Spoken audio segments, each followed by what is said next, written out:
What is up, my friends on the internet? Back at it with another video, and yes, I have new glasses. I'm not sure how I feel about them. Let me know down in the comments. What do you guys think? But to stay on subject, today we are talking about my Scrambler 900 and specifically why I chose it over one of the many other options.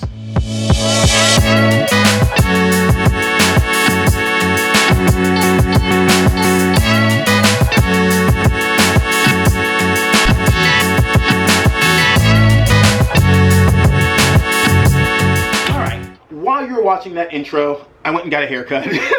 But I am back now, and we're going to talk about my Scrambler 900. I have a pretty good working knowledge of the Triumph lineup.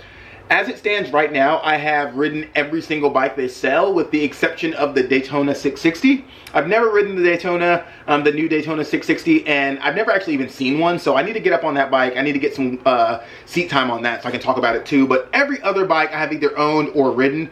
And with that knowledge, I still landed on the Scrambler 900, and I get asked a lot of questions about that, like why not the 400X, why not the 1200s, the XC or the XE, why did I buy the 900 in particular, why did I pick the awkward little middle child, you know?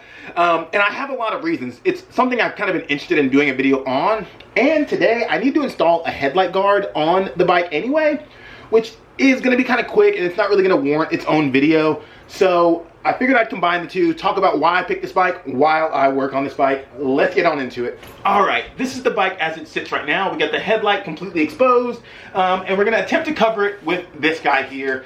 This is a headlight guard from Triumph Cleveland. It is a Triumph OEM part.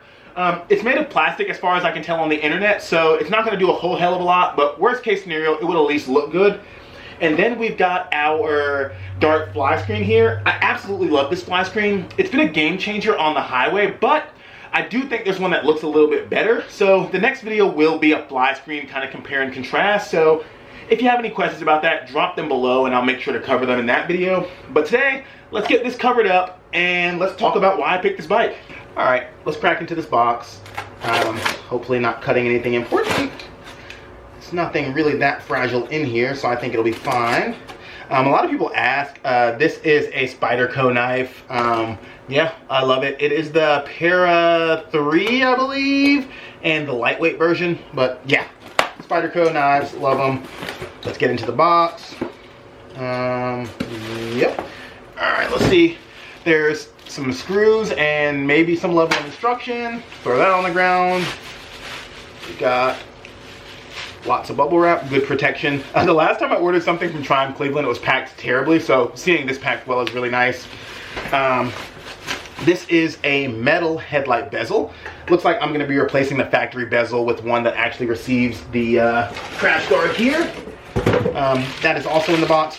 Again, wrapped really well this time, Triumph Cleveland. Thank you so much. And there's the actual guard itself with some instructions or warnings strapped to it. They're zip tied on, and this thing is for sure made of plastic. So first step's obviously going to be to get the factory bezel off and then get that one on so we can screw this onto it. I have zero idea how this bezel comes off, but there are two Allen screws, one on each side, so I'm going to take those out. Maybe I'll get lucky, maybe I won't, but in true masculine fashion, I am not going to read the instructions until things start to go wrong. So let's get these screws out. So you guys may have seen my video on the Scrambler 400X, and I did not give that bike raving reviews. There were a lot of issues I saw with it that were just kind of, this is a brand new bike. This is the first attempt for Triumph to make a cheap bike. There was a lot of those things going on. And a lot of those things have been solved in the aftermarket. I will give them credit for that. The aftermarket has come in clutch for the 400X. But at the time of purchase, when I was buying this, it wasn't there yet. There was no aftermarket support for it. Everything felt a little cheap. A lot of those controls and things that feel cheap, there's nicer premium ones that are available on the aftermarket if you want to spend the money. I wasn't necessarily looking for a $5,000 motorcycle. I had a sub $10,000 budget. So I could have bought that bike for $5,000 and put a couple grand into it and had a really good bike if there were parts available then, and there just simply weren't. And as far as the 1200s, I really like those bikes. You guys may know that I had a Triumph Bonneville Bobber. It had that same 1200 engine, and I really like that motor. There's a lot to love about that engine. For one, off a red light, like when a light turns green, just hitting it from the stoplight, it feels so good. That torque punch is great.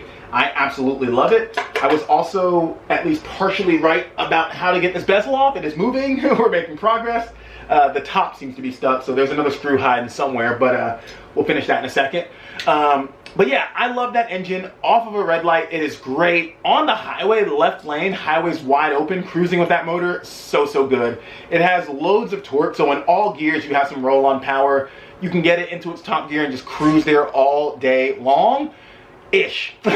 You can cruise there all day long as far as power, but you're not going to cruise very far because itty bitty little gas tank on that bike.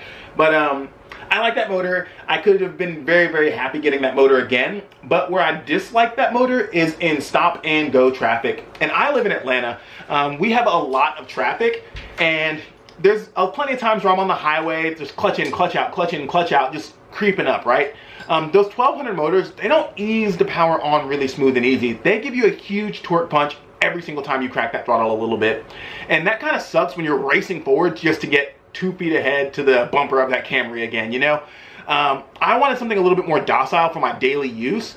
That is really cool when I'm getting racy boy off of a red light. That's really cool when the highway is wide open. But when I'm on the city streets and they're packed, or I'm on the highway stop and go, it was just kind of a chore to ride that engine, you know? I loved the bobber, but that got really taxing, and I wasn't really looking for it, looking to repeat that for a bike that I was using every single day to go to work, to go to the grocery store, to go see my friends, you know? If I were just doing big highway miles, I might consider that engine, but for what I'm doing, it didn't really make sense. I took those 2 screws out, headlight is out, and I can remove the bezel in a second. So the 2 on the side are the ones that release it.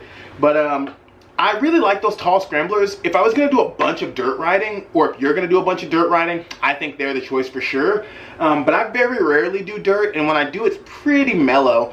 The kind of off-roading I do is the kind of off-roading you could probably do on any motorcycle, if we're being honest. Like any old street bike, maybe with different tires, would do the kind of stuff that I do. So I didn't really need that usability, you know? Especially when that usability comes with some trade-offs. It does come with a much taller seat height. It comes with just overall a bigger motorcycle. And for my daily use, I prefer kind of a small bike. You guys know I am a small displacement bike kind of guy. I love mini motos. I love vintage Vespas. I'm leaning on one right now. I like scooters. I like all the little stuff, you know? I have a big bike just simply because my friends have big bikes, and sometimes because I want to go down the highway for a really long time on like iron butts or other kind of adventure rides. So I wanted a big bike that also kind of presents as kind of small for my daily use, and I think this bike really does that in a way that those bigger bikes would not. So I got those 2 screws out the side. The headlight is dangling like so. The bezel was still attached to it like so, but these little clips here, I just popped those out with a screwdriver, just like blink, and then the whole thing came apart. It's pretty easy, pretty self-explanatory once you get it open. If I were gonna go on a multi-week tour or even a multi-month tour, I think I would have seriously considered those 1200 bikes because they would just simply be better at that. They're better on the highway. The storage luggage capacity situation is a lot easier on them. There's more aftermarket just support for them in reality for like proper adventure stuff because they are, in my eyes, proper adventure bikes. Whereas the adventureness of this bike, adventureness, is that a real word? The adventure-y side of this bike is mostly a styling exercise, if we're being honest. It's meant to look the part, but those bikes are meant to perform the part, to really play the part.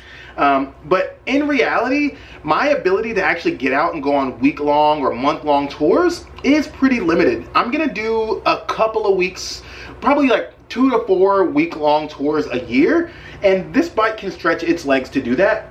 But what I do all the time is city living stuff, going to the store, going to coffee shops, going to work, commuter stuff, just proper in-town city living things.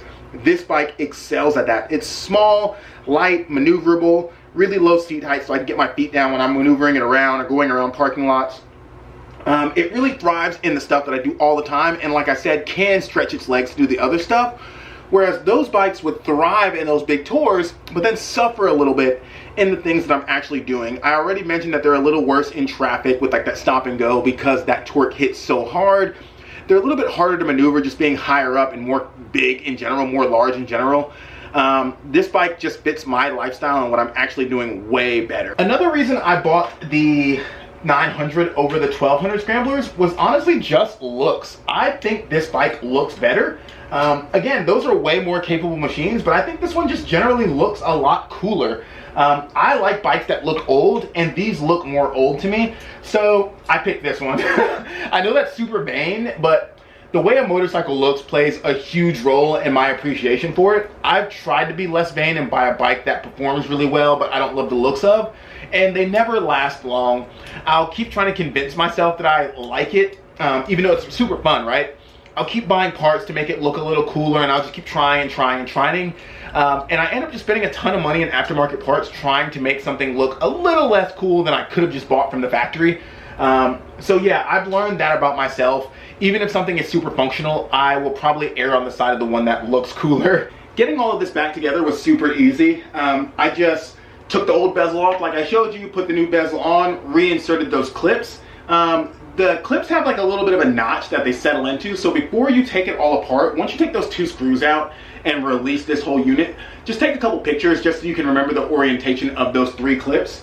But yeah, you pop this on there, pop those clips back in, and then just kind of slide it back in. You have to kind of wiggle it up and in there like that, but that is back in. I'm going to reinsert those screws, and then we should be able to attach the headlight guard.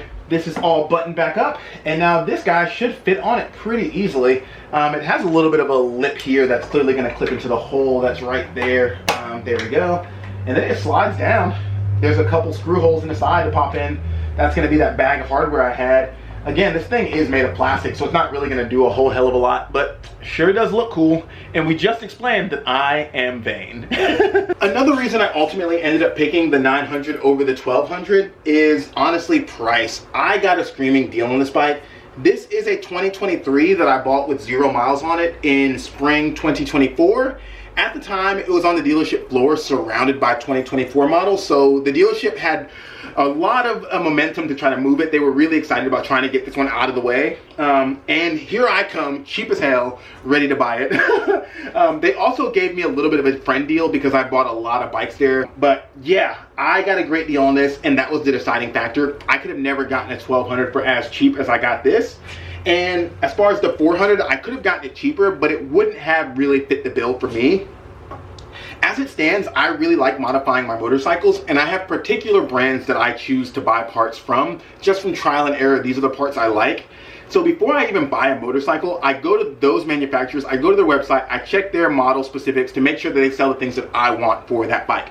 As soon as I buy a bike, I want to buy SW Motec parts, I want to buy GV parts, I want to buy dark fly screens, I want to buy certain things, you know? And when I did that for the 400X, it was just too new. None of that stuff was out yet. When I had my bobber, there were parts that I really wanted. There were parts that I thought would really make the bike perfect for me, and they were all back ordered. I was constantly waiting with a maybe date of delivery, never really knowing, and I'm not really inclined to do that again. So when I was picking a bike, I wanted to make sure that every single part I wanted was ready to hit add to cart and purchase right now. And for this bike, it was. I could buy every single thing I wanted right then and there, so I got the bike. That was not the case with the 400X, which makes perfect sense, right? Brand new, it takes some time, but for me, I'm impatient, and that wouldn't have worked out. So yeah, I ended up with the 900, and I couldn't be happier. Like I said earlier, I've ridden the 1200, I've ridden the 400s, I've ridden all of them, and this one really does it for me. This is my perfect package. Perfect around town, perfect off-road for the kind of off-roading I do, kind of light stuff, and can stretch its legs to do a big tour if I needed to. That's what I'm looking for in a motorcycle, and this is it. While this bike is right for me, I do think there are a couple groups of people that would be better suited buying one of the other ones, and I kind of want to go through that because I do think it's important. I think a lot of bloggers are inclined to be like, what I picked is the best, and it's the best for everyone, and if you pick anything else, you're an idiot, right? But that's not the case. Those 2 bikes are those 3 bikes, depending on what generations we're talking about, the 400s and the 1200s, we'll call them. They are better in a lot of ways. If you're really trying to pinch pennies, the 400X is a really good way to get into a Triumph motorcycle. It is really affordable for a Triumph, especially if you haven't ridden a lot of the kind of more expensive premium Triumphs, and you're not kind of like biased in the fact of like those bikes looking a little bit cheaper in certain ways, right? If it's your first bike, or if it's your kind of return to trying to go a little bit of off-roading and you want that modern classic vibe, or even if you've ridden big bikes for a long time and you just kind of want to downsize, why not have that cheap kind of runabout, right? They are a really good deal, and now, like I said, I need to revisit them because the aftermarket has really stepped up for that 400X, and you can really modify those bikes to make them your own and make them really great. So now I think that is a good purchase. Also, if you're looking for a true adventure bike and you want it to have that modern classic, like new bike that looks old styling, I think the 1200 is a better bet for a bunch of reasons that we've kind of loosely touched on. It is way better off-road. That is a proper dirt bike when it comes down to it. I don't think there's a trail that I'd feel comfortable riding personally that I wouldn't feel comfortable riding on that motorcycle. It can outpace me. It is more talented and more capable than I am, right? It also is a really great motor for munching down the highway. You can do big miles on that 1200 motor without as much fatigue as this is going to give you. Having that more room to stretch out, having that more torque on tap to kind of get around traffic and just kind of cruise at a lower rev, less vibrations, that bike is better at that. If those are things that you plan to do a lot and you prioritize usability in those two ways, you should seriously consider that bike over this one. And like I said, if you're trying to save some money, you just kind of want like a second bike or your first entry to Triumph or just kind of like a runabout, that 400X is also better because why pay almost double to do kind of the same thing, you know? But for me, I needed a jack of all trades and master of some, and this does it for me. It is the perfect middle of the road bike. And with that being said, I think Triumph has like laid out their lineup, that's a better way to say that, perfectly. You got the entry level kind of try it before you buy it, you know? Then you got the middle of the range, you can kind of do a little bit of everything. And then you have that premium, super capable motorcycle, and the prices reflect that usability. So honestly, all in, good job to Triumph, and good job to you for sticking with me for however many minutes long this video is of me just installing this thing and rambling a lot. But I like this. I love this motorcycle. I'm excited to keep tinkering on it. Next video is about fly screens, like I said, and I hope you guys have a fantastic Christmas. I'm actually filming this on Christmas Eve, and hopefully you got some cool motorcycle stuff for Christmas. If not, I'm sorry, buy it for yourself. You probably have a job. Either way, I love you. Thank you for being here. Like, subscribe, thumbs up, comment, hug your mothers, drink some water, all those positive things. I'll see you guys later. Peace.